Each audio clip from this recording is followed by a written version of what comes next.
Pour cette deuxième partie de nos conversations sous l'arbre, nous allons à la chance d'avoir à la fois Francis Martin, un grand scientifique, et Eva Jospin, que je présenterai tout à l'heure. Vous êtes un éminent spécialiste des arbres et de la forêt. Vous nous venez de Nancy, où vous êtes directeur de recherche à l'INRAE et professeur associé également à l'Institut de recherche sur la forêt tropicale à Hangzhou en Chine. Tout à fait. Vous allez nous faire voyager. Vous êtes docteur en physiologie végétale, microbiologiste et mycologue. Et vous vous passionnez pour la biologie des arbres et pour leurs alliés microbiens. Donc vous allez nous parler des champignons et de la symbiose mycorhizienne. Donc nous allons vous écouter avec beaucoup d'attention. Et donc je vous donne la parole en vous permettant bien évidemment de compléter ce que j'ai omis de dire dans votre CV est très important. C'était une excellente introduction. En tout cas, merci Chantal, merci au domaine de Chaumont-sur-Loire de m'avoir invité pour ces conversations. J'aime beaucoup les conversations. Alors généralement, on les tient au coin du feu. Mais là, le site est remarquable. Ça va être un challenge ce matin parce qu'en fait, Chaumont-sur-Loire, c'est un lieu magique que j'ai pu visiter, j'ai eu la chance de visiter plusieurs fois. À la fois, c'est un lieu extraordinaire où l'arbre est mis en valeur, est mis sur un piédestal. Mais pour moi, scientifique, chercheur en foresterie, c'est aussi un jardin. C'est-à-dire que ce n'est pas vraiment la forêt. Moi, ce qui m'intéresse, ce qui me passionne en tout cas, c'est comment la société des arbres interagit depuis quasiment 300 millions d'années pour structurer nos paysages, structurer notre planète. Donc c'est toujours ambigu d'être dans un parc comme celui de Chaumont-sur-Loire, parce que les arbres y ont été domestiqués. On a entreaperçu hier soir quelques cèdres. J'espère qu'on les verra plus en majesté plus tard dans la matinée. Mais tous ces arbres sont venus, ont été installés par l'homme, par des jardiniers, et on a aujourd'hui un semblant de forêt. Ce que j'aimerais faire aujourd'hui, c'est vous emmener dans les bois, dans les forêts un peu plus sauvages. Alors, c'est une ambition difficile aujourd'hui parce qu'en fait, moi je suis un spécialiste des arbres, un spécialiste des racines. Et également du dialogue que les arbres établissent avec l'ensemble des micro-organismes du sol. Donc vous voyez la difficulté qu'Eva Jospin essaye de traduire en fait dans ses œuvres. C'est comment rendre visible ce qui est invisible. Comment maîtriser l'art de la description d'un monde qu'on ne voit pas. Et donc ce que je vais essayer de faire modestement ce matin, c'est, heureusement grâce à quelques images et photographies, vous emmener avec moi, non pas dans une promenade à travers les bois, mais on va essayer de se fondre dans la sève d'un arbre et puis descendre. Descendre le long des racines, descendre le long des racines charpentières, des racines latérales, pour aller, au terme de ce voyage, vers les petites radicelles, vers les petites racines, qui sont à l'interface avec le monde vivant tellurique, le monde vivant souterrain.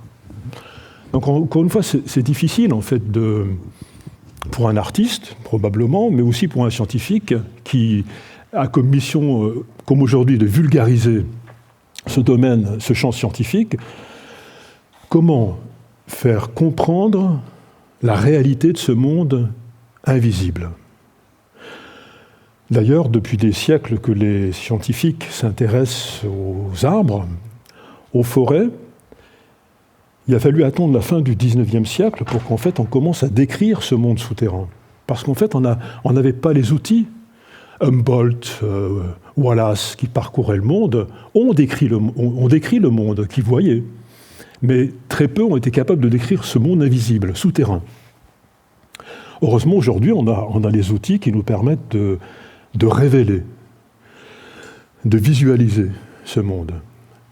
Et ce qui m'intéresse justement aujourd'hui avec cette interaction avec les artistes, c'est est-ce que nous, scientifiques, quand je vais vous projeter des images, de ce monde souterrain, qui sont des artefacts, qui sont des représentations de la réalité du monde par le biais d'un certain nombre d'instruments, microscopes, utilisation de certains colorants pour voir la plante, pour voir les microbes, pour voir les champignons. Est-ce que cette représentation du monde est une réalité? Et c'est là où je trouve qu'on se rejoint avec les artistes. Je vais projeter une vision du monde invisible, mais que je vais rendre visible par le biais d'un certain nombre d'instruments. Alors la plupart des promeneurs dont vous faites partie, j'espère, quand ils vont dans une forêt comme celle-ci, une magnifique hêtraie sur les pentes du Donon, la très grande majorité des promeneurs, y compris Bruno, il nous a fait une belle démonstration hier, eh bien, ils voient un tronc.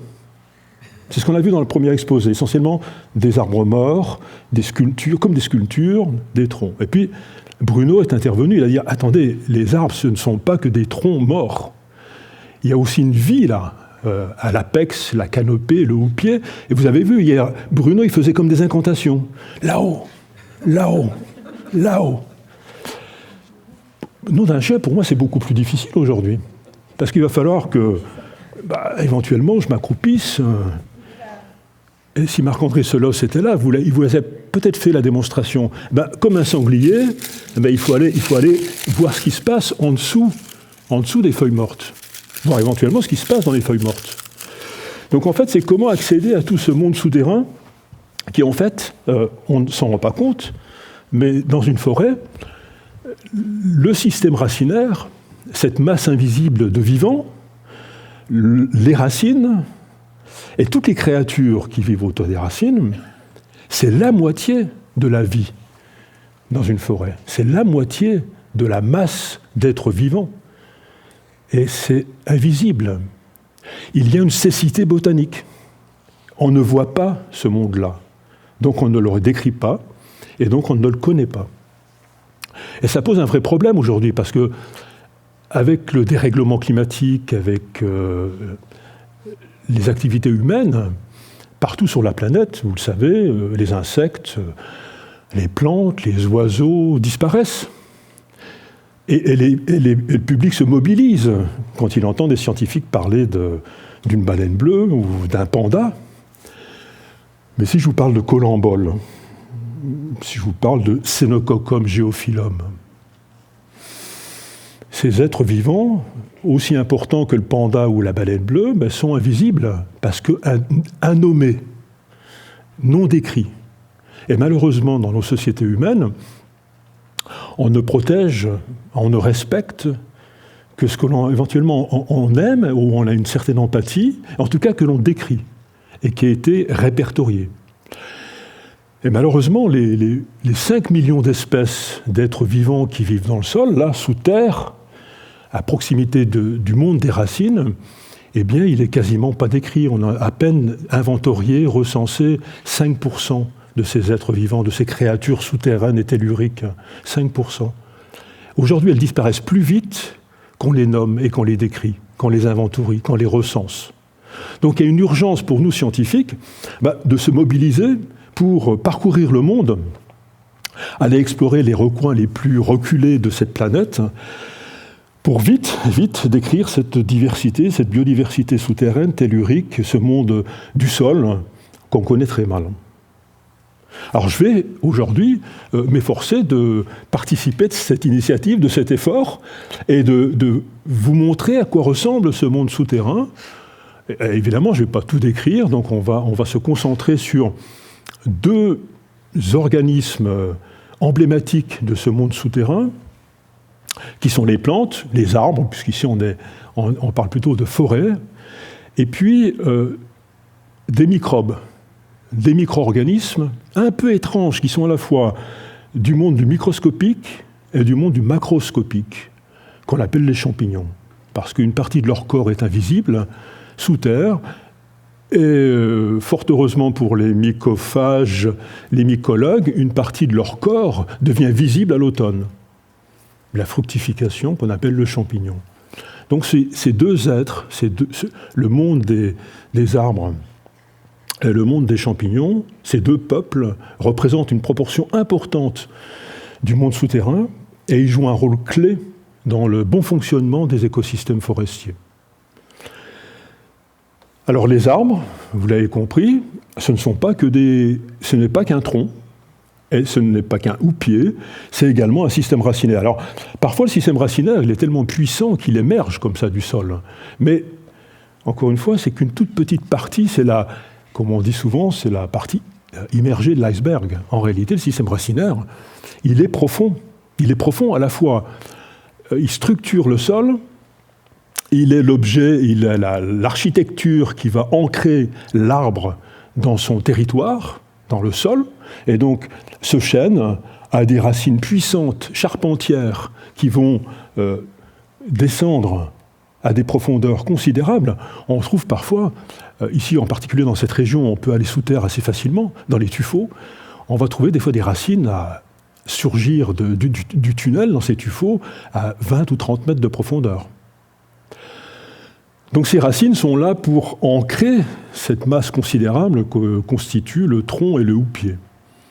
C'est elles, ces racines profondes, dites charpentières, qui charpentent l'arbre, plus ou moins profondément ancré, mais qui va maintenir l'arbre sur son sol et qui va l'immobiliser, ce qui pose des contraintes comme on l'a vu hier. Mais ces racines, elles servent essentiellement à l'ancrage, éventuellement à puiser l'eau. Mais cet énorme organisme que constitue un arbre, qui est affamé en permanence, qui doit alimenter sa structure en éléments minéraux, en sucre, en nutriments, eh bien, il faut l'alimenter. Et là, c'est le rôle de toutes ces racines qui sont en surface. Généralement, les 50 premiers centimètres du sol, c'est là où toute la vie du sol va se retrouver. À la fois les systèmes racinaires, les petites racines, les racines absorbantes, qu'on appelle aussi radicelles, elles sont dans ces 50 premiers centimètres du sol. Et quasiment la totalité de la vie microbiologique du sol, la microfaune, mais aussi la mésofaune, comme les vers de terre, va se retrouver également dans ces 50 premiers centimètres du sol. Pourquoi ? Pourquoi la vie, finalement, une bonne partie de la vie de la biosphère est sur cette petite croûte, ces petits épidermes qui recouvrent le sol, qui fait partie du sol, qui est la couche supérieure du sol. Pourquoi toute la vie est là ? Parce que oui, en partie, il y a l'air, mais il y a également aussi tous les détritus végétaux, les détritus animaux, les cadavres, les détritus microbiens. Toute cette vie qui meurt, elle va être recyclée dans cette couche par un ensemble de micro-organismes aidés par les insectes. Donc l'essentiel des éléments nutritifs de la forêt est dans la litière qui se dégrade et qui constitue l'humus. Presque toute la vie sur Terre, en fait, est concentrée, 70% de la biodiversité de notre planète est concentrée sur ces 50 premiers centimètres de la croûte terrestre. Et c'est là, évidemment, que l'arbre va aller chercher sa nourriture. Quand je dis nourriture, c'est essentiellement les éléments minéraux. C'est l'azote, le phosphate, le potassium et l'ensemble des micro-éléments qui est nécessaire à la vie. Donc ces milliards de petites radicelles vont aller puiser dans cette couche d'humus extrêmement riche, malaxée, fragmentée, traitée, processée par les microbes qui sont là et par une multitude d'insectes. Et donc on a l'arbre, il est là aussi son système racinaire, comme la partie aérienne, il y a le tronc, il y a le houppier. Eh bien l'arbre, il a aussi le système racinaire de l'arbre, il est également architecturé. Et il va peser énormément sur la vie du sol et l'ensemble des organismes qui s'y trouvent. Alors cette couche-là, elle est importante parce qu'en fait, il y a l'essentiel des éléments nutritifs, des éléments minéraux que vous fournissez à vos plantes d'appartement, à ces plantes-là, sous forme d'engrais, NPK, azote, phosphate, potassium. Ben, les arbres, ils vont aller chercher ce NPK, cet engrais, dans l'humus. Et puis, l'arbre, il a donc son système racinaire va structurer le sol, et en même temps, Bruno l'a précisé hier, l'arbre, c'est le grand fournisseur, c'est le grand pourvoyeur, c'est celui qui nourrit l'ensemble de toutes les chaînes trophiques. C'est le seul organisme dans la forêt, avec les autres plantes du sous-bois, qui est capable de prendre de l'air, de prendre de l'eau, et grâce au soleil, de faire du sucre. Et ce phénomène qu'on appelle la photosynthèse, il détermine le bon fonctionnement de notre planète. Sans les plantes, sans les arbres en particulier, les sucres, le carbone, ne pourraient pas irriguer le sol, bien entendu, mais également toutes les chaînes trophiques. Donc vous voyez cet arbre-là qui est érigé, qui fait le lien entre le monde tellurique et puis les cieux. Toutes les légendes du monde nous disent que le monde est bâti sur les arbres, qui font le lien, le trait d'union entre les profondeurs, l'enfer, même parfois, en tout cas les sombres territoires du sol, et puis les cieux, ils sont là dressés, et en même temps, en permanence, ils prennent cette énergie du soleil et ils irriguent le sol, ils irriguent la biosphère. Donc c'est un lieu extrêmement important. Et moi, ce que je voudrais vous montrer, c'est comment va se passer, comment se déroule ce phénomène. L'arbre qui est nourri par le soleil fabrique des sucres, et comment il va alimenter tout un cortège d'organismes qui vivent autour du système racinaire, qui dépendent de lui, mais en même temps qui jouent un rôle extrêmement important. Alors vous l'avez compris, c'est un peu difficile à montrer. Eh bien, il y a quand même quelques artistes qui se coltinent ce travail-là. Donc je crois qu'on va visiter une œuvre d'Eva Jospin tout à l'heure, qui a réussi à essayer de traduire justement pour le grand public, mais aussi pour tous les admirateurs, ce monde des racines, comment il est structuré, comment il fonctionne. Et puis il y a aussi d'autres artistes qui se mettent à vouloir faire visiter ce monde. Charlotte Rodon, qui est de Clermont-Ferrand, est une artiste qui nous a contactés pour justement qu'on l'aide à voir ce monde, à lui décrire le système racinaire. Donc là, on a une représentation artistique du système racinaire, d'un arbre, dans une forêt, et elle s'efforce de montrer que ce système racinaire, ces puissants organes, interagissent avec le sol, les taches qu'on voit, et puis on devine là comme des filaments. C'est peut-être des petites racines, c'est peut-être des filaments de champignons symbiotiques qui commencent à interagir avec le sol. Une autre artiste canadienne, cette fois, a bien représenté, c'est une image que je réutilise quasiment dans toutes mes interventions, parce qu'elle est pour moi la vraie représentation de la forêt. D'abord par cette énorme présence du système racinaire extrêmement ramifié. Vous voyez, c'est un réseau extrêmement complexe et dense de racines et de réseaux racinaires entremêlés dans la forêt. Il ne faut pas oublier que sur un hectare, dans une forêt comme celle de Tronchet, vous avez une centaine de chênes de 150 ans à 200 ans. Donc c'est une quantité phénoménale de racines et tout ça c'est entremêlé. Ça ne fusionne pas. C'est très rare qu'en fait les systèmes racinaires des arbres, même de la même espèce, se greffent pour créer une chimère ou un organisme fusionnel. Chacun garde son chez-soi.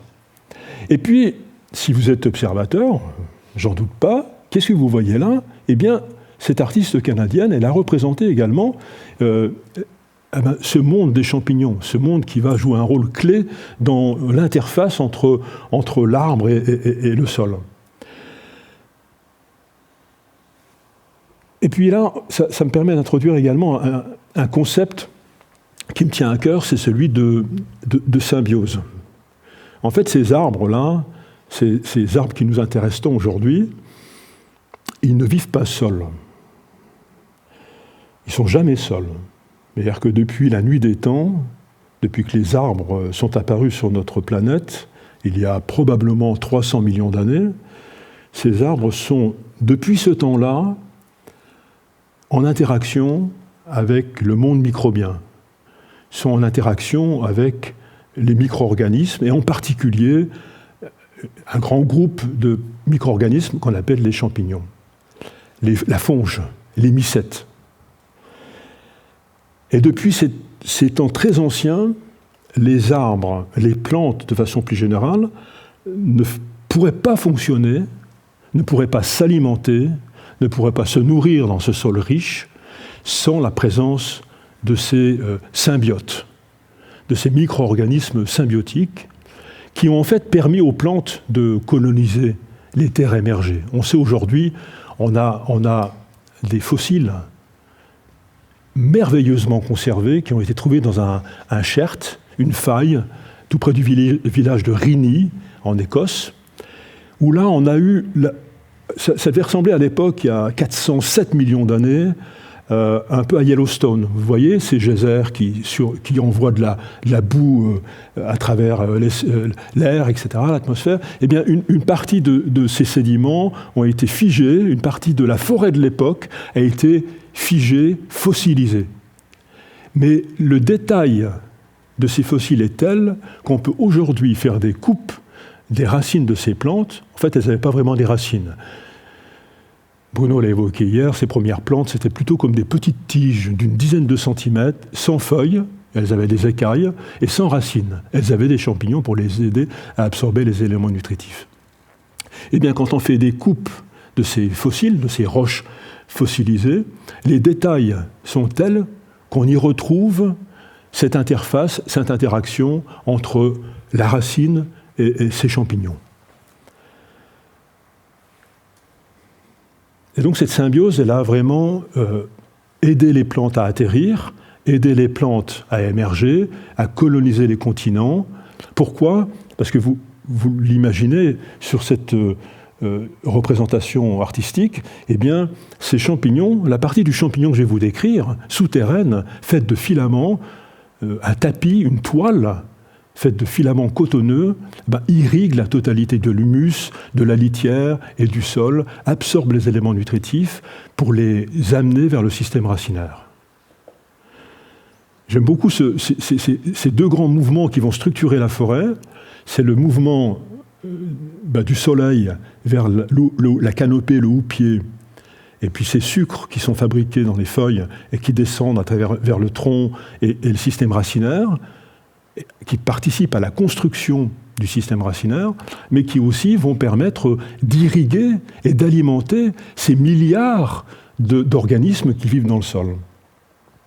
Donc il y a ce premier flux du ciel vers les profondeurs de la Terre, en tout cas les 50 premiers centimètres. Et puis dans l'autre sens, eh bien, tous les éléments nutritifs indispensables à la vie eh bien, vont du sol vers les racines, le tronc, et alimenter, permettre la construction des feuilles. On a vraiment ces deux mouvements opposés qui en permanence alimentent et font fonctionner le système racinaire. Alors un arbre, vous l'avez compris, c'est un arbre-monde. Un chêne comme celui-ci, qui a 150 ans, il n'est pas tout seul. On ne devrait pas parler d'arbres, en fait, aujourd'hui, on devrait parler d'arbre-monde, parce qu'en fait, chaque arbre, sur ses feuilles, sur son écorce, sur son système racinaire, va être porteur d'une multitude de créatures. L'espèce arbre, Quercus rebour, ou Quercus ilex, les différentes espèces de chênes, près de 2000 espèces d'organismes, de créatures, insectes, mammifères, oiseaux, plantes, fougères, mousses, lichens dépendent du chêne, vivent sur le chêne. Et on a compté que près de 350 de ces espèces dépendaient totalement du chêne, sont strictement inféodées au chêne. Si le chêne disparaît, si l'espèce chêne disparaît, ces 350 espèces d'organismes vivants qui sont engloutis, qui disparaissent avec le chêne. Ces organismes-là ne sont pas capables d'aller sur un hêtre, ne sont pas capables d'aller vivre sur un sapin ou un épicéa. Ils sont strictement dépendants du chêne. Donc il faut arrêter de voir un arbre comme... il est majestueux cet arbre, il est gigantesque, mais il est porteur d'un monde, d'un univers. Donc aujourd'hui, on essaye de décrire tout ce monde de créatures végétales, animales, microbiennes. Vous avez des cloportes, vous avez des colamboles, vous avez des vers nématodes, et vous avez évidemment des champignons, on va en parler, vous avez des bactéries. Il y a tout un monde qui va vivre. Le chêne, il a toute une cour autour de lui, autour de ses racines.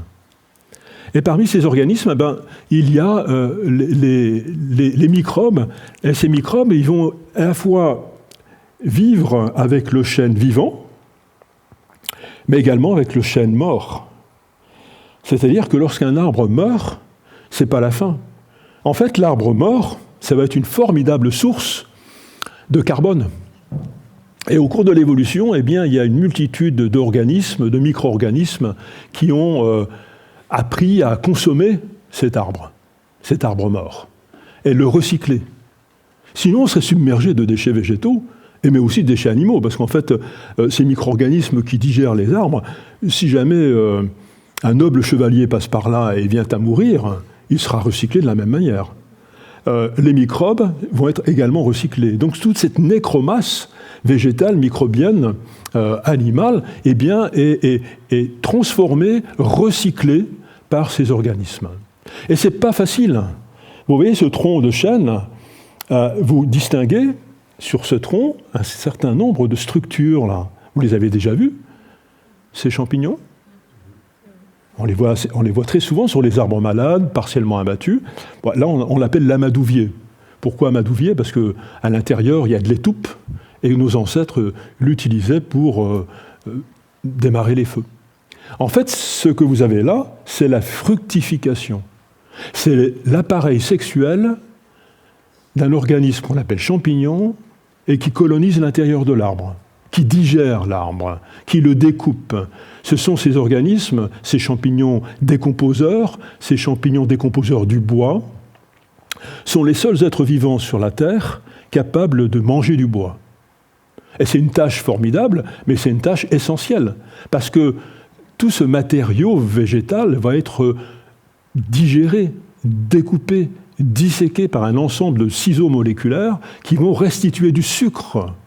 Donc tout ce que l'arbre a immobilisé quand il s'est construit, les tonnes et les tonnes de carbone qu'il a utilisé pour son architecture et vivre, ce sont ces êtres qu'on appelle les champignons décomposeurs qui vont jouer le rôle de fossoyeurs et qui vont recycler la matière de cet arbre. Il va falloir à peu près, dans nos forêts tempérées, 15, 20 à 30 ans pour que cet arbre solide soit réduit en poudre.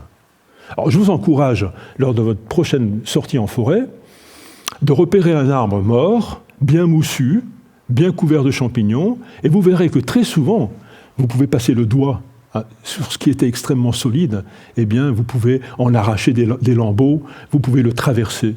Et au fur et à mesure de ce processus de décomposition, l'arbre va être réduit en poudre. Donc ce sont des organismes, ces champignons, à la fois à l'interface des plantes pour nourrir les arbres, et puis quand ces arbres sont morts, un autre groupe de champignons va jouer le rôle de fossoyeur, de décomposeur.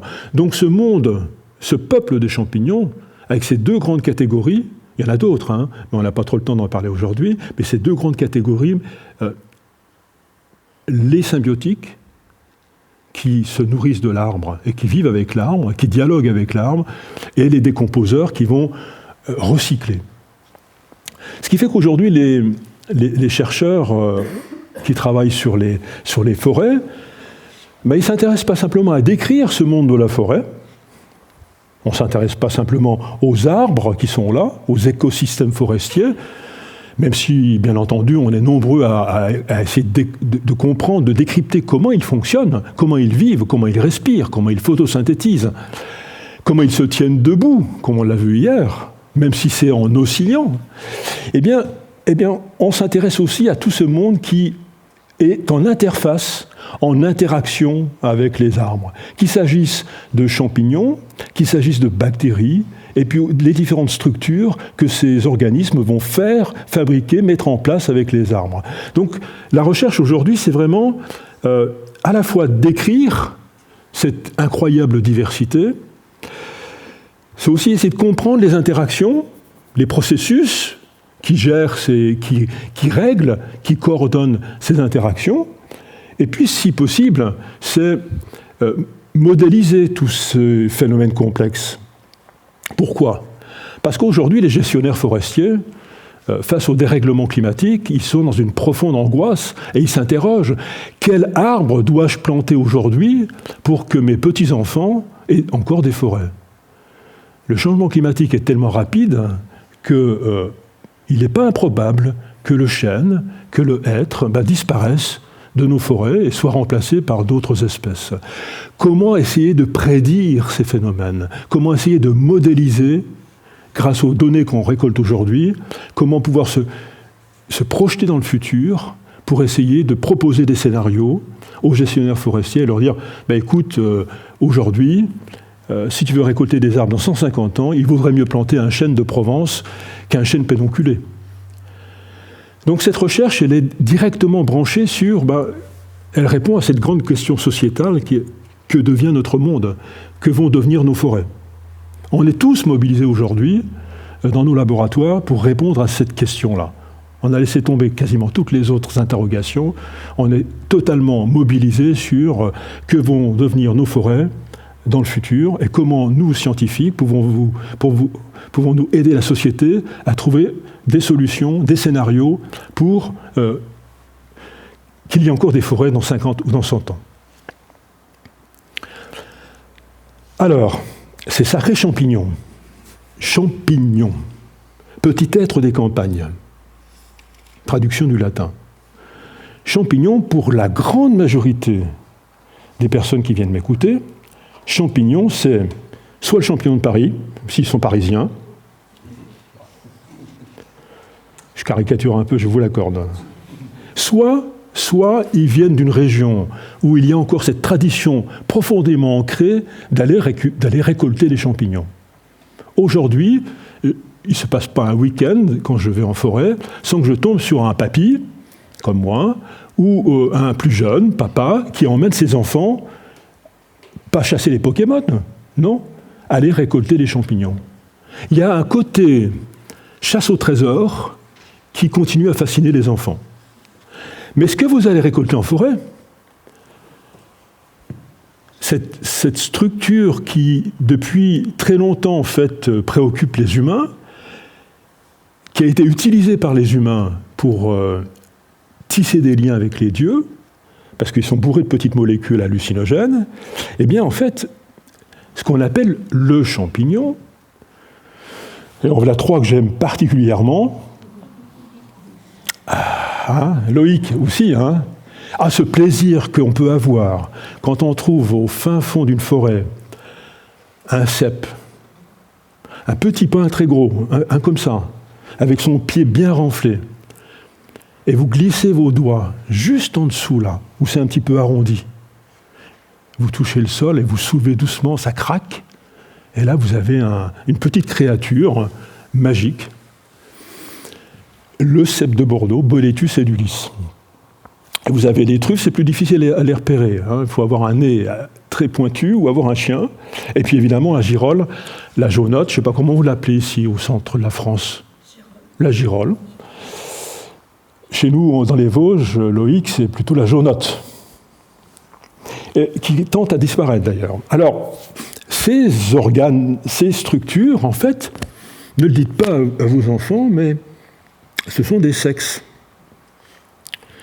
C'est l'appareil sexuel d'un organisme souterrain qu'on appelle le champignon. C'est le fruit de la Terre. C'est le fruit de ce réseau de filaments microscopiques qu'on appelle le mycélium, et qui peut représenter jusqu'à 95%, ce qui est invisible, en fait, ce que je vais vous montrer, est sous terre. et constitue le groupe d'espèces qu'on appelle les champignons. Les champignons, c'est un réseau de filaments qui parcourt le sol, ou un arbre, ou un pot de confiture, tout substrat riche en carbone. Et quand les conditions sont réunies, eh bien, ce champignon, ce réseau, cette toile, ce tapis de filaments souterrains, eh bien, fructifie, forme un petit embryon qui forme un pied, un chapeau, et là, protégé par le chapeau, dans les tubes, chez les bolets, ou sur les plis pour les girolles, ou à l'intérieur de la truffe, eh bien, se déroule la reproduction sexuée. Les gamètes mâles et femelles fusionnent, font des semences, qui sont empaquetées dans des petites structures extrêmement solides, extrêmement résilientes, qu'on appelle les spores. Et le patrimoine génétique des champignons est ainsi enfermé dans des milliards de petites spores. Ce cep, il va produire 30 milliards de spores en 15 jours. Donc en fait, l'air autour de nous, chaque respiration, chacune de vos respirations, 10 spores de champignons rentrent dans vos poumons. Heureusement, votre système immunitaire les neutralise. Mais l'air est saturé, c'est une des nanoparticules les plus denses sur notre planète. Et donc ces structures-là sont certes intéressantes, certes on essaye de comprendre comment la fructification se fabrique, parce qu'on aimerait bien un peu maîtriser ce processus pour pouvoir produire en grande quantité les cèpes, les girolles et les truffes. Ça reste quand même très compliqué, parce que ces champignons, pour fructifier, ils doivent être associés à leur arbre. Cèpes, truffes, girolles, cortinaires, lactaires, russules ne fructifient que si l'arbre envoie un signal qui nous est pour l'instant inconnu. Ces champignons-là, symbiotiques, associés aux racines et qui aident l'arbre à vivre, eh bien, dépendent aussi totalement des arbres pour fructifier et perpétuer leur espèce. Donc vous voyez que c'est vraiment une symbiose, une interaction pérenne, durable, à bénéfice mutuel. Les deux partenaires, l'arbre ne peut pas se nourrir sans les champignons, et les champignons ne peuvent pas assurer, d'abord ils ont du mal à se nourrir parce qu'ils dépendent des sucres de l'arbre, mais également ils ne peuvent pas faire du sexe et produire des fructifications et ainsi perpétuer leur espèce. Donc cette fructification est un rôle important, je vous l'accorde, mais ce qui m'intéresse aujourd'hui, je voudrais vous montrer, c'est ça, c'est ce mycélium. Le mycélium, c'est un ensemble de filaments microscopiques, capables parfois de former des câbles, ce qui nous permet de les visualiser. Là, on les voit en fait, hein. C'est pris avec un appareil photo, c'est pas au microscope. Et cette structure filamenteuse a un pouvoir phénoménal de colonisation. Les filaments du mycélium sont capables de s'immiscer dans toutes les anfractuosités du sol, de la litière ou de l'humus, d'aller pomper les éléments nutritifs. C'est une formidable machine à absorber. Une éponge extraordinaire. Et en fait, cette photographie vous permet bien de voir toutes les étapes de la vie de ces champignons, de ce qu'est un champignon. Vous avez les filaments, c'est parti de ce point-là. Imaginez que c'est une spore, elle a germé, elle donne naissance à des filaments qui colonisent, qui se ramifient sans fin, à coloniser le substrat pour se nourrir, et puis apparaissent, quand les conditions sont remplies, apparaissent des petits embryons, des petits agrégats de tissus de champignons qui vont petit à petit former des fructifications, le pied, le chapeau, pour donner le champignon qu'on sera amené à ramasser, et où va se dérouler la reproduction sexuée. Donc en fait, en forêt, ce que vous ramassez, c'est ça, c'est la partie aérienne. Et puis, il y a tout un réseau de champignons, de filaments qui va explorer le sol à la recherche de nourriture, mais également à la recherche de racines. Parce qu'il faut, pour boucler la vie de ce cep, il faut que ce cep, très vite, dès que la spore a germé dans le sol, quand les conditions sont réunies, d'humidité et de température, il faut que ce filament, il a quelques heures pour trouver une racine mère où il peut s'installer. Et il va s'installer sur les milliards de petites radicelles que je vous ai mentionnées tout à l'heure. Un arbre, il a des milliards de petites racines. Il a 1 million de feuilles, à peu près, 700 000 à 800 000 feuilles, un chêne adulte. Il a des milliards de radicelles. Eh bien, toutes ces racines sont en interaction avec un ou plusieurs champignons.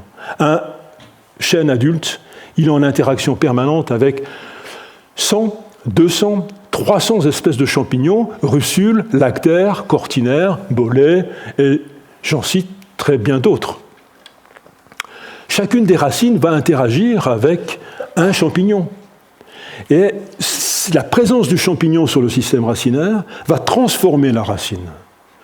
Le champignon, les filaments du champignon vont toucher, reniflent la racine. Très rapidement, se dirigent vers cette petite racine, touchent la racine. Là, il y a un certain nombre de mécanismes complexes qu'on n'a pas encore totalement maîtrisés, qui signifient « je t'aime, moi non plus », on fait alliance ou pas. S'il y a compatibilité, eh bien le champignon va être autorisé à s'installer, à couvrir la racine, comme une chaussette, comme un manchon. Il va proliférer sur la surface de la racine, l'englober complètement, l'isoler du monde extérieur, l'isoler du sol. Et cette chaussette, nous on l'appelle, c'est moins pittoresque, un manchon, un manteau, comme un manteau qui va recouvrir la petite racine et qui va la transformer complètement. D'abord, très souvent, on a là par exemple une racine de hêtre recouverte du champignon qu'on appelle la russule ocre jaune. Et cette russule ocre jaune, quand vous récoltez le champignon, la fructification, c'est un magnifique jaune, ocre jaune.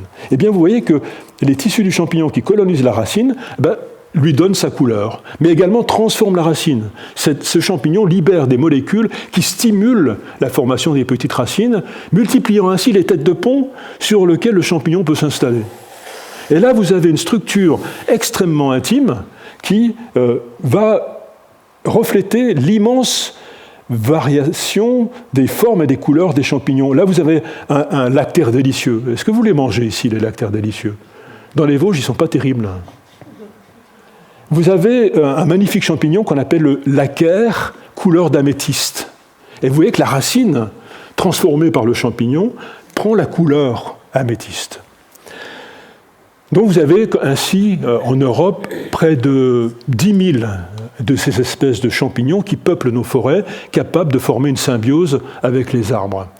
Tous les arbres qui sont ici autour de nous, dans le parc de Chaumont-sur-Loire, tous les arbres, sans exception, sont en interaction avec des dizaines, peut-être même avec des centaines de champignons symbiotiques qu'on appelle mycorhiziens. Mycorhiziens. Myco, champignon, rhiza, racine. La racine mycorhizée, la racine champignon. Le peuple des champignons s'associe au peuple des arbres, deux royaumes de la vie indépendants, qui depuis 400 millions d'années est capable de former des organes chimériques, des structures mixtes, où l'animal est exclu, mais la fonge, le champignon rentre dans les profondeurs de la racine et forme vraiment une chimère, un organe mixte. Je reste surpris quand on fait une coupe au microscope de cette racine. Je vais prendre une de ces racines, je fais une section, des sections extrêmement fines, 0,2 mm, 200 microns, et je peux colorer en rouge avec un molécule, un composé particulier. Je vais colorer en rouge la racine, et je vais colorer en vert les filaments du champignon. Alors, si vous regardez cette image, et vous ne m'écoutez plus là, vous êtes fatigué d'écouter ce scientifique là, voilà, vous regardez, qu'est-ce que vous voyez? Est-ce que ce n'est pas une œuvre d'art? Si je ne vous dis pas que c'est une racine ectomycorhizée de laccaire et de peuplier, où là le langage scientifique brutal casse toute poésie, moi j'y vois une constellation, mais en fait ce que vous voyez là, c'est toute l'intimité de cette interaction. Vous avez en vert les filaments de ce champignon, qu'on appelle le laccaire, pas le lactaire, le laccaire, il est coloré en vert, il a formé une chaussette, il s'est agrégé, il a proliféré. Cette racine, elle est riche en sucre, elle l'alimente en sucre, en glucose. Elle prolifère sur la surface racinaire, elle forme un manteau, c'est déjà extraordinaire. Si ces deux partenaires-là se contentaient de cette interaction, de cette interface, ce serait quand même bigrement incroyable, quoi. Un champignon qui est un royaume de la vie indépendant des plantes, ces deux phylums de la vie sont capables de se toucher, de vivre ensemble. Et ça va au-delà de ça, regardez. Les filaments du champignon, alors vous avez ici en rouge la limite des cellules de l'arbre.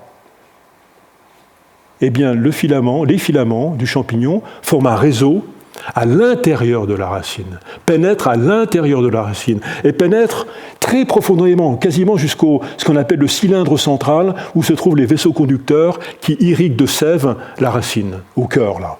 Eh bien, tous les tissus, tout ce parenchyme, comme nous l'appelons, eh bien, le filament est allé très profondément dans cette racine. Et moi, ça continue à m'esbaudir, c'est incroyable. Imaginez-vous, un matin, vous vous levez, et là, vos pieds, vos jambes sont colonisés par un champignon qui en occupe 50%. Waouh! On peut espérer que votre système immunitaire limite la prolifération de cette créature étrangère. Eh bien, là, tout un ensemble de processus moléculaires extrêmement complexes font que le champignon qui colonise la racine va neutraliser le système immunitaire de la plante et va être autorisé à pénétrer très profondément dans l'intimité de la racine.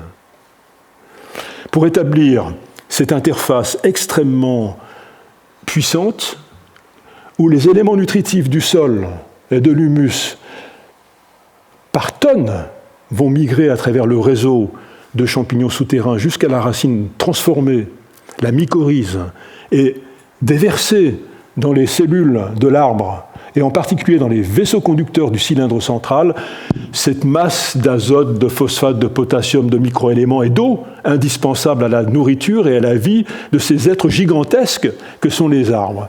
Ces gaillards dépendent complètement de cette multitude de petits champignons qui est à leurs pieds. Et ces champignons vont être aux premières loges pour bénéficier des sucres de la racine. Donc ce point-là, ces taches vertes-là, qu'on appelle l'interface symbiotique, c'est le lieu de ce troc, de ce marchandage, de ce commerce équitable entre le peuple des champignons et le peuple des arbres.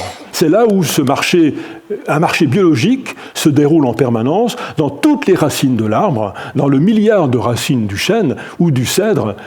Ces échanges se déroulent pendant que vous vous promenez en forêt. Des flux de quantités extraordinaires vont aller dans les deux sens, du sol vers l'arbre, par le biais des champignons, et de l'arbre vers le champignon. C'est quand même incroyable. Et aujourd'hui, on connaît très mal, en fait, comment ça fonctionne. On commence à décortiquer les mécanismes qui coordonnent. Parce que, vous imaginez, le périphérique parisien, c'est compliqué à gérer. Imaginez ça. Imaginez comment le chêne peut-il, par quel mécanisme, puisqu'il n'a pas de cerveau, comment coordonne-t-il cette interaction, ce flux permanent, ces échanges qui se déroulent entre lui, arbre, et ses 350 partenaires, lactaires, truffes, bolets, russules, chacun avec ses exigences, chacun avec ses capacités. Eh bien, aujourd'hui, on ne sait pas. On ne sait pas comment ça fonctionne. Alors c'est déjà quand même pas mal. Je pourrais m'arrêter là, finalement. Ça va plus loin, parce qu'aujourd'hui, le front de science, il s'interroge. Le scientifique s'interroge parce qu'en fait, on a remarqué que dans une forêt, alors on a une représentation par je travaille avec un peintre, un artiste, illustrateur, Florian Gaden, Et je lui ai dit, écoute, je lui ai raconté cette histoire-là. Et je lui ai dit, comment toi tu vois la forêt aujourd'hui, après ce que je viens de te raconter.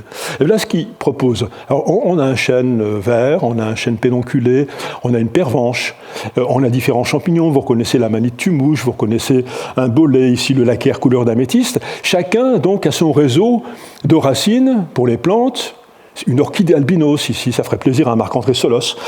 Et puis, vous avez des champignons qui eux-mêmes ont leur réseau mycélien, d'où a surgi les fructifications. Et ça, on sait qu'aujourd'hui, tout ça, c'est interconnecté. C'est-à-dire que le réseau du bolet qui est là, quand il s'étend dans le sol et qu'il colonise la litière et l'humus, eh bien, il peut très bien interagir avec le chêne pédonculé qui est là, ou le chêne vert qui est là. Le même individu bolet monsieur X, il peut envoyer des tentacules vers le chêne pédonculé et des tentacules vers le chêne vert. On l'a démontré, on l'a mesuré, on connaît la taille de ces structures. Ce qu'on ne sait pas aujourd'hui, en réalité c'est une vraie polémique, et ça cogne assez fort aujourd'hui, c'est que certains collègues affirment que ces réseaux, mais c'est comme l'Internet, monsieur, madame, c'est comme l'Internet, ça connecte toutes les plantes de la forêt entre elles. La nourriture, les sucres passent d'un arbre à l'autre. Maman arbre, là, elle est capable d'alimenter bébé arbre qui est là grâce à ces réseaux. Et puis si jamais une chenille vient à brouter le chêne vert, eh bien, le chêne pédonculé qui est là, un peu plus loin, à quelques mètres, il va être informé parce que, par le biais des champignons mycorhiziens et de leur réseau, eh bien, des signaux d'alerte et d'alarme vont transiter. Donc cette vision du monde, qui est certes séduisante, mais qui est quand même très imprégnée d'anthropomorphisme, a été popularisée par un livre qui s'appelle oui, bah on le connaît. Voilà, La vie secrète des arbres. Voilà, tout le monde l'a lu quasiment. Mais en fait, ça reste un conte. Donc en fait, aujourd'hui, on sait que le réseau existe. Physiquement, la structure, ces filaments sont effectivement capables, quand ils s'étendent assez loin dans la forêt, sont capables de connecter différentes plantes les unes avec les autres. Mais en réalité, la plupart de ces réseaux, par exemple, les réseaux qui sont formés par ce laccaire couleur d'améthyste, ça ne va jamais au-delà de 5 cm à 10 cm, au mieux 20 cm. Donc quand vous traversez une forêt des Vosges, effectivement, ce laccaire couleur d'améthyste, vous pouvez en trouver des milliers. Mais leur réseau est limité quasiment à quelques centimètres carrés autour d'eux. Donc c'est très difficile, ils ne peuvent pas connecter en fait différentes plantes. Par contre, les bolets qui sont là, un bolet à chair jaune, dans la forêt du Donon, il y en a certains qui ont 300 ou 400 ans, ils ont poussé pendant 300 à 400 ans, et sous terre, ils forment une colonie qui couvre quasiment toute la forêt. Donc ceux-là, oui, potentiellement, ils peuvent connecter différents arbres les uns aux autres. La structure existe. Mais toutes les mesures qu'on a réalisées aujourd'hui, et je vous avoue que c'est formidablement difficile d'aller en forêt et d'aller tracer une molécule de sucre d'un arbre à l'autre. Pour l'instant, on ne sait quasiment pas faire. Ça reste formidablement difficile, mais chaque fois qu'on l'a fait, le flux de sucre qui transite à travers les arbres ne dépasse jamais 4% du flux total qui transite dans la forêt. Donc s'il y a connexion entre les différents éléments de la forêt, par le biais de ces réseaux mycorhiziens, pour l'instant, ça reste insignifiant.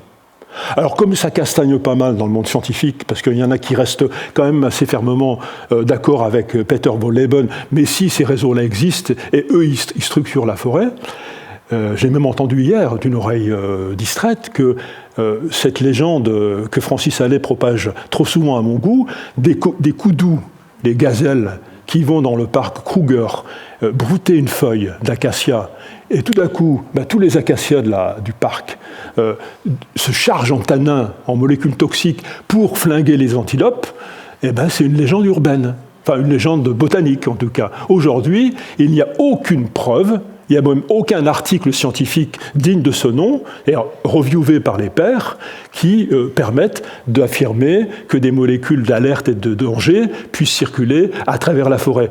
C'est sûr que ce serait extraordinaire. Ce serait extraordinaire. Vous imaginez quelques chenilles qui broutent les feuilles de chêne, et tout d'un coup, tous les chênes de la chênaie sont au courant et mettent en place des fortes concentrations de tanins pour intoxiquer les chenilles agresseurs. Eh bien non, aujourd'hui, ce n'est pas démontré par la science, en tout cas. Désolé de vous décevoir. Donc en fait, cette image qui évidemment nous convient bien, vous voyez les arbres. Les arbres, au lieu de se taper sur la figure, ils sont capables de coopérer. Ça fait des centaines de millions d'années que les arbres ont des relations amicales, échangent, font un commerce équitable. Eh bien non, la forêt, bien sûr la forêt, je vous ai convaincu, j'espère, que dans la forêt il y a des symbioses, dans la forêt il y a des coopérations très fortes. Mais de là à croire que la forêt c'est un monde de bisounours, non.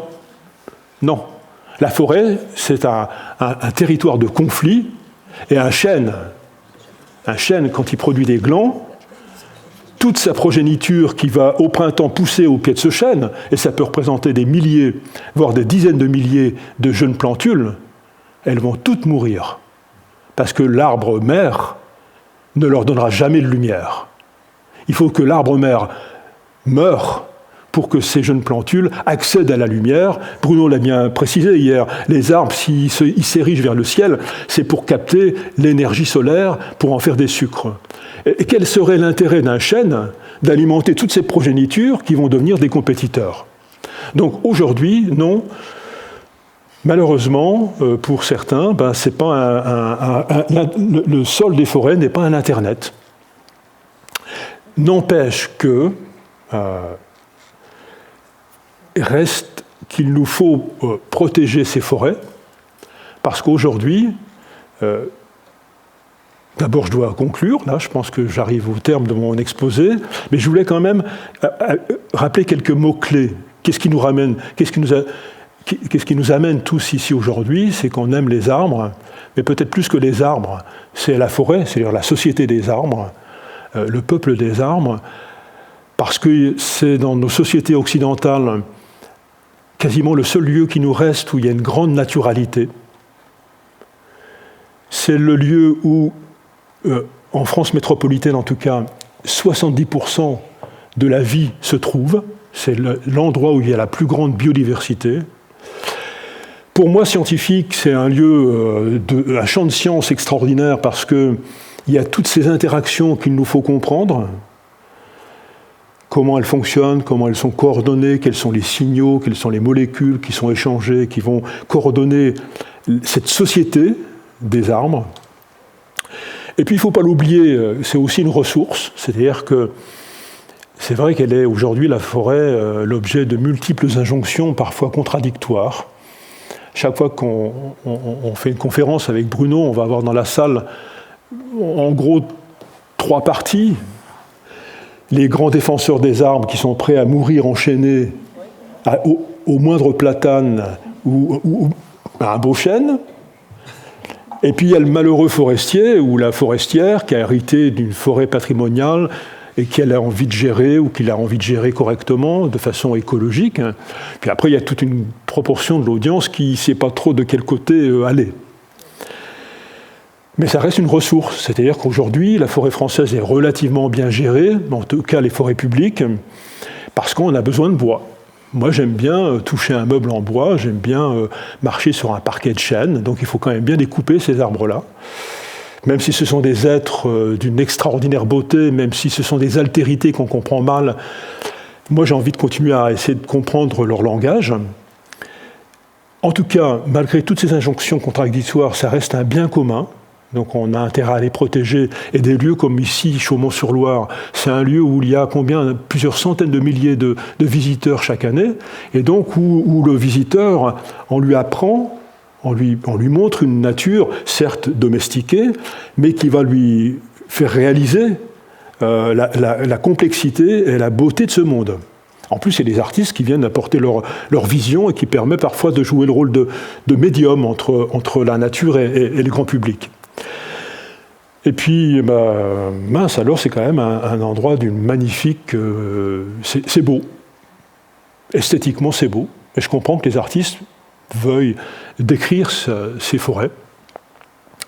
Même si, alors là, on n'a pas le temps aujourd'hui, hein, on pourra peut-être l'aborder cet après-midi au cours du débat, ces forêts leur futur est incertain. En tant que chercheur forestier depuis plus de 40 ans, notre communauté dans son ensemble est très angoissée parce qu'on n'a pas de solution en réalité. On observe un phénomène extrêmement rapide, beaucoup plus rapide qu'on le pensait il y a quelques années, qui est en train de profondément perturber tous les écosystèmes, évidemment, mais en particulier les forêts qui nous tiennent à cœur, et on n'a pas de solution. C'est-à-dire que quand le gestionnaire, nos collègues de l'Office national des forêts ou de la forêt privée viennent nous poser la question, presque tous les jours, mais quel arbre dois-je planter aujourd'hui pour que je puisse le récolter dans 200 ans, ou que mes petits-enfants le voient dans 100 ans, eh bien, on est bien en peine de leur répondre. Alors, il y a quelques ébauches, on est peut-être moins pessimiste aujourd'hui qu'on l'était il y a 1 ou 2 ans, parce que les arbres, ça reste quand même des organismes d'une extrême adaptabilité, d'une extrême résilience. Ça fait 300 millions d'années qui sont sur cette planète-là, sur notre planète, et donc ils vont peut-être nous survivre. Hein. Voilà, je suis ravi d'avoir pu discuter un petit peu, d'avoir conversé avec vous pendant presque 1 heure, là, plus d'1 heure peut-être. Et si vous avez encore des interrogations, je suis prêt à répondre à vos questions. Merci.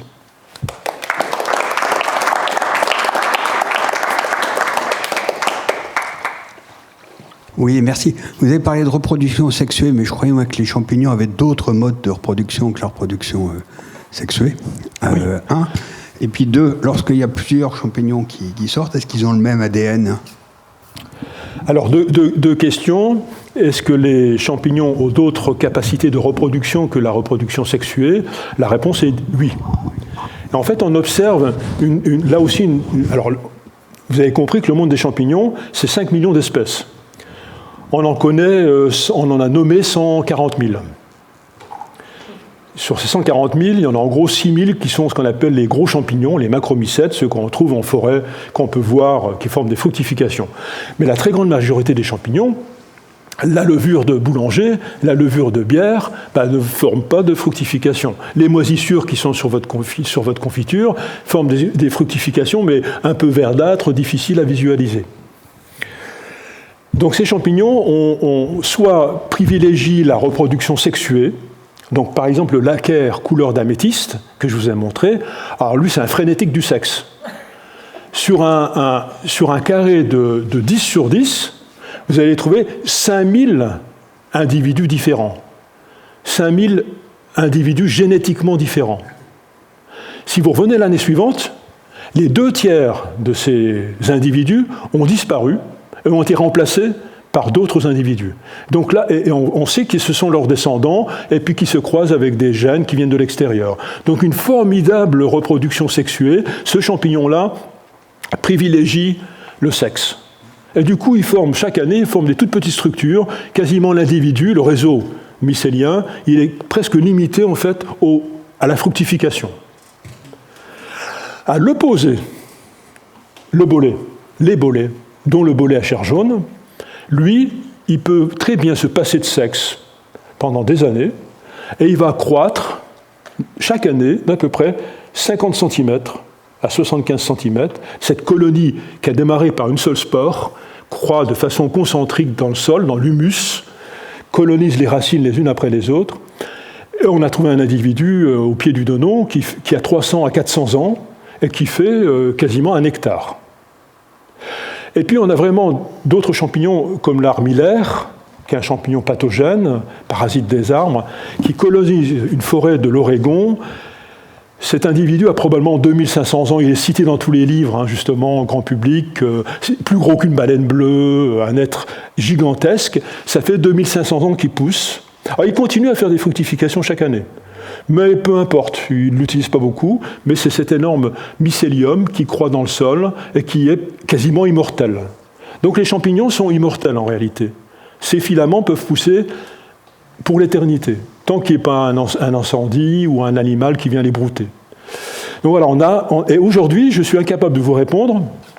Dans la même forêt, je peux avoir un laccaire couleur d'améthyste qui me produit du sexe à tour de bras, enfin en tout cas des individus par la reproduction sexuée, et puis entremêlés à ce réseau de laccaire couleur d'améthyste, des réseaux du bolet à chair jaune qui se perpétuent comme ça pendant des années. Et on ne sait pas pourquoi, ce n'est pas l'environnement qui détermine ce choix du champignon à privilégier la reproduction sexuée ou la reproduction clonale végétative. Chaque laccaire, quand on séquence son génome, eh bien, il a son propre génome. Alors, évidemment, les laccaires qui sont autour, souvent, ce sont ses frères ou ses demi-frères. Il va partager une partie de ses gènes avec toute cette communauté. Donc, c'est une population d'individus plus ou moins liés. L'autre question, c'était sur le système racinaire. J'ai bien insisté pour vous dire que quand on est capable de déterrer une racine, que je la tire là, comme ça dans le sol sur 1 mètre ou 2, il y a des milliers de petites radicelles. Eh bien, ça nous arrive parfois que chacune de ces radicelles soit en symbiose avec un champignon différent, avec une russule. Puis je me déplace de quelques millimètres, et une autre radicelle, c'est un cortinaire qui interagit avec l'arbre, ou un lactaire. Donc en fait, alors il y a des zones qui sont plutôt colonisées tout d'un coup par un bolet qui va arriver, il va se mobiliser, il va coloniser une dizaine de racines, mais c'est une course, c'est quand même un milieu extrêmement féroce, c'est-à-dire qu'ils sont tous là à tirer la langue. Et qu'est-ce qu'ils veulent? C'est sucer la racine. Parce qu'en fait, c'est la racine qui fournit le sucre. Le seul pourvoyeur d'énergie, de carbone dans la forêt, c'est la racine. Donc c'est un conflit très fort entre tous ces champignons qui arrivent, qui ont senti la racine. On a des films de la croissance des racines. C'est comme un TGV qui traverse le sol, à l'échelle d'un champignon. Si vous étiez un champignon, vous n'avez que quelques heures pour attraper le train qui passe devant vous. Donc ils courent là, et ils attrapent, ils s'accrochent à la racine, ils la reniflent, la racine les admet ou les admet pas, et ils colonisent. Mais on a une mosaïque de champignons qui ne partagent pas le même génome sur le système racinaire. Ce qui rend le travail très difficile pour nous, parce qu'en fait, comme tout scientifique, vous l'avez vu hier, notre vision du monde, elle est très simplifiée. Pour moi, la forêt, c'est une boîte de pétri qui fait 14 cm de diamètre, dans laquelle je vais mettre une bouture de peuplier, qui a rarement plus que 3 ou 4 semaines, et je mets à côté un champignon. Et je lui dis, allez, vas-y, colonise. Je les ai plus ou moins domestiqués. Je m'arrange pour trouver le champignon qui aime bien sucer la racine de peuplier. Et là, en 2 semaines, les mycorhizes vont se former. Et donc ma forêt, c'est ça. Vous comprenez bien que ça n'a rien à voir avec la réalité du monde. Donc je ne sais pas aujourd'hui comment le chêne fait pour permettre l'entrée de tous ses partenaires et comment il négocie tous ces contrats de mariage ou d'association. Eh bien, j'en sais rien. Probablement que chacun d'entre eux a un trousseau de clés pour rentrer dans la racine, que chacun d'entre eux va échanger des molécules différentes. On pense que le lactaire fournit plutôt du nitrate et de l'ammonium, de l'azote, et puis le cortinaire va plutôt fournir du phosphate. Donc l'arbre, il va jouer sur ce cortège de partenaires. Mais il y a encore du travail pour au moins 2 générations de scientifiques, là. Votre exposé se termine par la forêt. Et malheureusement, les 2 derniers mots sont futurs incertains.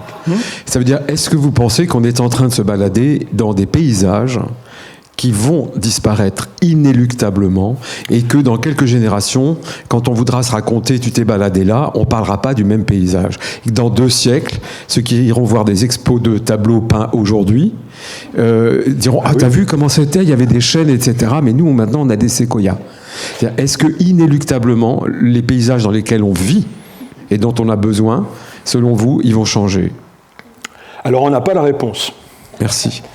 En fait, on est bien sur un futur incertain, c'est-à-dire qu'on a des modèles. Alors, vous avez vu que pendant la Covid, les modèles ils ne marchent pas toujours bien. Hein. Donc, on a des modèles bioclimatiques qui sont basés sur les données météorologiques. C'est-à-dire qu'aujourd'hui, quand on prend les données de Météo France qui nous projettent dans 50 à 100 ans, on sait quel sera le climat à Chaumont-sur-Loire. Température, précipitations, etc. On aura probablement ici un climat de type méditerranéen, d'après ces modèles-là. Et donc, en tant que physiologiste, botaniste, je me dis, le hêtre, il aime une température fraîche, beaucoup de précipitations. Le hêtre, il va migrer vers le nord. Il va falloir qu'il se déplace probablement de 200 à 400 km vers le nord pour continuer à vivre dans son enveloppe écologique et son enveloppe biologique qui lui convient. Donc on a des cartes comme ça. Depuis 2005, on a largement diffusé ça. Alors le public les découvre maintenant, mais nous, ça fait à peu près 30 ans qu'on dit, attention, gling, gling, gling, ça va bouger. Et depuis au moins 2005, il y a des cartes que vous pouvez voir sur Internet où on vous dit, le hêtre, voilà ce qui va devenir, le chêne vert, voilà ce qui va devenir, le chêne, voilà ce qui va devenir. Donc, quand on prend ces projections basées sur les données météo et uniquement les données bioclimatiques, l'image est plutôt sinistre. Enfin, paysage va changer, pas sinistre. C'est-à-dire qu'au lieu d'avoir des forêts de chênes pédonculés, je vais avoir des chênes verts, probablement ici, avec des espèces, ou le chêne blanc de Provence, c'est-à-dire les espèces qui sont aujourd'hui autour de Montpellier, de Marseille et de Perpignan, eh bien, vont grimper vers la région parisienne, vers le nord de la Loire.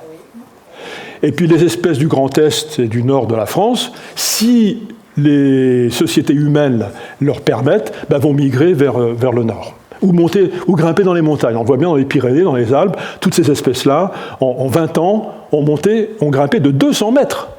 C'est pas anodin. C'est-à-dire que toutes les lisières de forêt, toutes les plantes, tout le cortège d'êtres vivants qui sont sur ces arbres-là, ont grimpé de 200 mètres. Puis arrive un moment, ils ne pourront plus grimper. Donc elles risquent de disparaître. Donc ça, c'est une vision assez perturbante. C'est pas dramatique, les paysages vont changer. Et comme ça va changer quand même à une vitesse relativement lente, les humains, mes petits-enfants, ils ne vont pas vraiment réaliser que le paysage a changé. Il va falloir regarder les peintures. Et puis, il y a une autre catégorie de scientifiques aujourd'hui qui dit, mais attendez voir, ces modèles mathématiques basés sur les données climato n'intègrent pas la génétique de la plante, n'intègrent pas sa physiologie, n'intègrent pas son écophysiologie.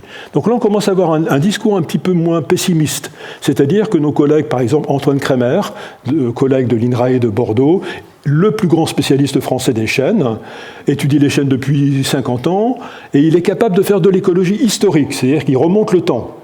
Il va chercher des pilotis, il va chercher des poutres de chêne, et il peut même séquencer le génome de ces poutres de chêne ou les pilotis de villages lacustres, et puis il peut reconstruire leur histoire. Voilà. Et il nous dit, mais attendez, les chênes, me faites pas rire, ils ont déjà vécu des périodes très difficiles. Il y a eu le petit âge glaciaire au Moyen-Âge, puis des périodes aussi très sèches. Eh bien, tous ces chênes-là ont parfaitement survécu. Pourquoi ? Parce que les chênes, comme les humains, quand je dis les chênes, ça peut être les hêtres ou les sapins, il y a une formidable diversité génétique. Et il existe peut-être aujourd'hui, dans les forêts qui nous entourent, des individus qui sont déjà adaptés à un climat méditerranéen. Si vous allez, par exemple, il y a 2 forêts emblématiques dans le sud de la France, le massif de la Sainte-Baume, au-dessus de Marseille, il y a une magnifique hêtraie, et qui est là depuis 3000 ans. Et ces hêtres sont adaptés au climat méditerranéen. La forêt de Massane, forêt réserve intégrale, presque une forêt primaire, pas vraiment, mais une belle forêt intégrale, dans les Pyrénées, hêtraie, adaptée au climat méditerranéen.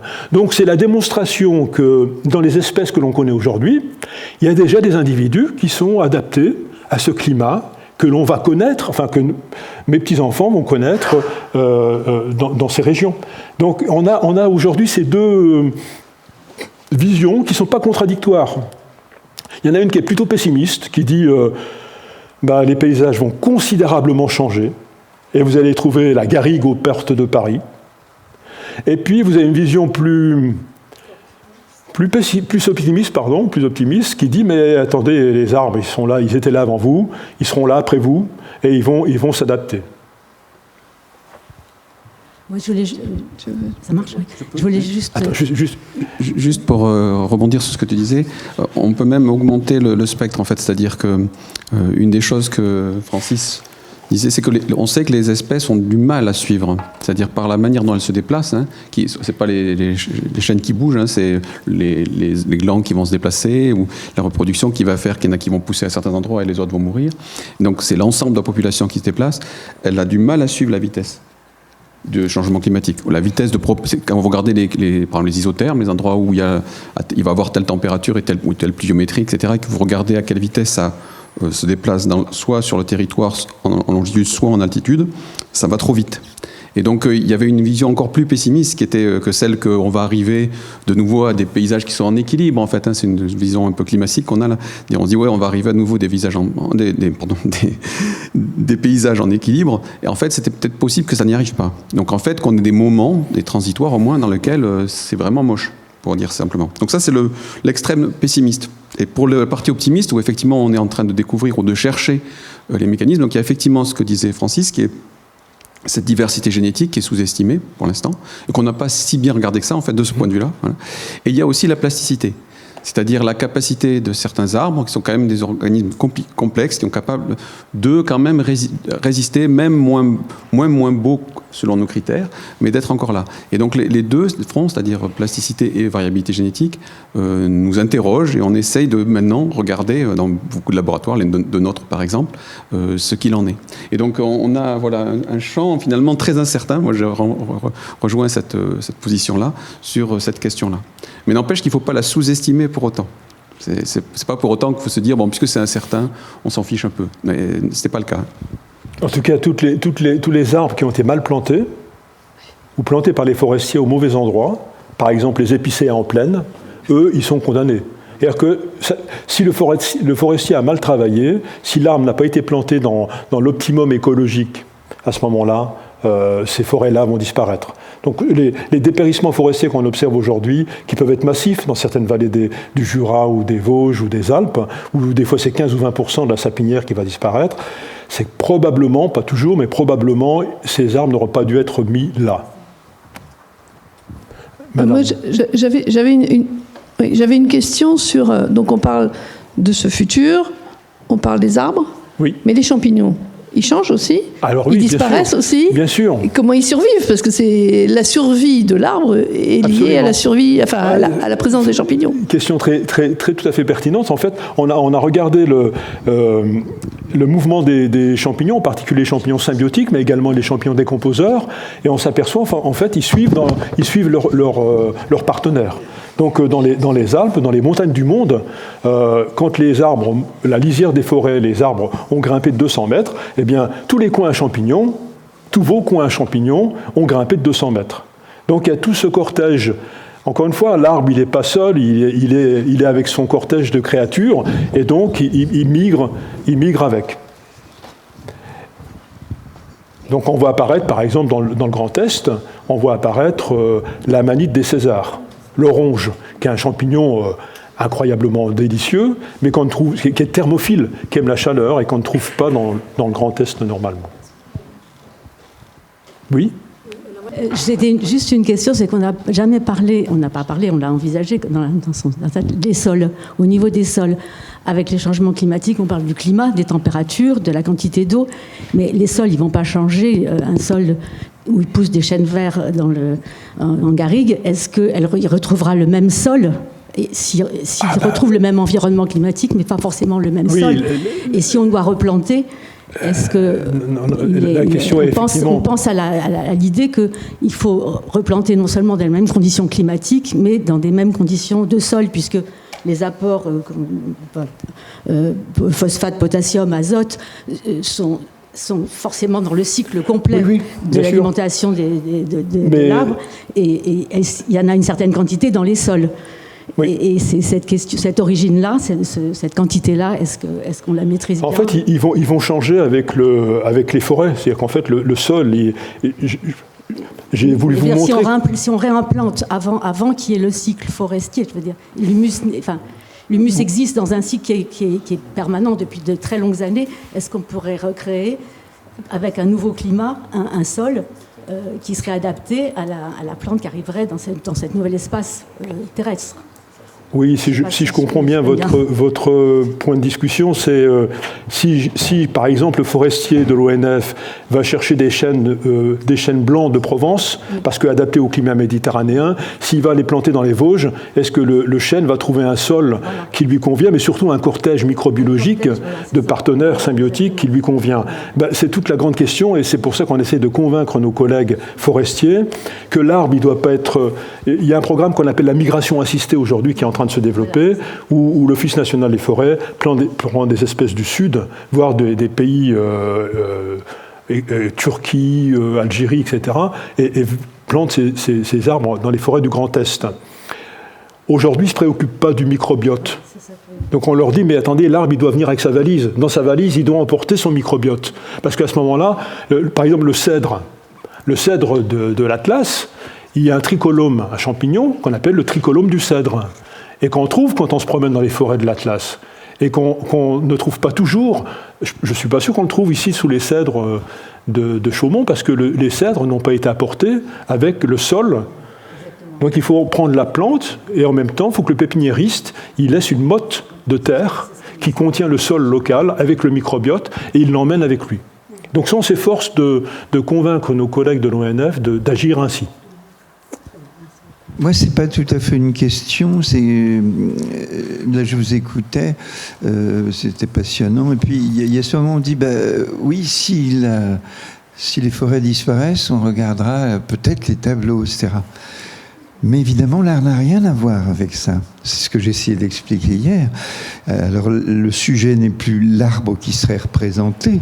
Ça, c'est une vision, c'est ce que j'ai essayé d'expliquer avec les peintres de montagne, avec d'un côté des magnifiques tableaux, on les a vus une fois, on peut revenir pour le plaisir, et le seul vrai tableau, c'est le petit tableau de Gustave Doré, qui lui est vivant, entre guillemets, pour celui qui reçoit sa présence, comme un arbre, à jamais. Alors évidemment, ça n'est pas scientifique en ce sens qu'il ne peut pas y avoir l'expérience, il ne peut pas y avoir l'expérimental, matériel. Peut-être, sait-on jamais, puisqu'on rêve un peu aussi, il y a une expérimentale mentale, c'est-à-dire qu'on ne sait pas exactement pourquoi, on peut le deviner, pourquoi une œuvre d'art est vivante à jamais. Et pourquoi on va aller la revoir chaque année. Et donc, quand j'entendais là-bas, on a regardé les tableaux, oui, certains tableaux, mais peut-être pas le cœur de ce qui fait la création artistique, qui est qu'un artiste, il va pas... C'est la fameuse histoire de la petite fleur bleu-violette, le désespoir du peintre. Hein. Et je parlais au dîner le soir, et je racontais, c'était pas un grand peintre, mais malgré tout, hyper intelligent, c'est dans ses recueils de textes, c'est Winston Churchill. Je racontais ça au dîner. Winston Churchill peint, bon, il adore peindre, vous savez, il était très dépressif, et donc la peinture était une manière de se retrouver, etc. Et il dit une chose formidable pour quelqu'un qui n'est pas un peintre, mais qui est simplement un homme intelligent. Il dit, mais cette fleur rouge, cette œillet, je n'arriverai jamais à avoir la vie dont vous êtes en train de parler. Mais au fond, ce n'est pas du tout le problème du peintre. Le problème du peintre, c'est rendre vivant, alors on s'éloigne, c'est le problème nature-culture, 1 cm² de peinture, écrit-il. C'est pour ça que je me permettais de dire ça, parce que l'art, c'est pas quelque chose qui rend compte de la réalité. Par exemple, il y a des peintres réalistes. Par exemple, prenons les années 70. Ils étaient passionnés par la réalité. Ils étaient passionnés par ce qui se passait dans leur société. Ils étaient engagés. Tout ça, ce qu'on appelait la nouvelle figuration. Mais il n'y a pas un seul de ces peintres qui peignait ce qu'il voyait devant les yeux. Pas du tout. Il peignait des processus, le fameux trajectif d'Augustin Berg. Il peignait des mots. Enfin, il peignait une forme et des espaces parce que c'était là que se trouvait la vie pour eux. Vous voyez, donc c'est à la fois une question pour savoir vous ce que vous en pensez, parce que ce que vous dites est très passionnant, et puis peut-être pour rappeler que là parle d'un autre point de vue que la science, quoi. Oui. Sur ça, on est d'accord.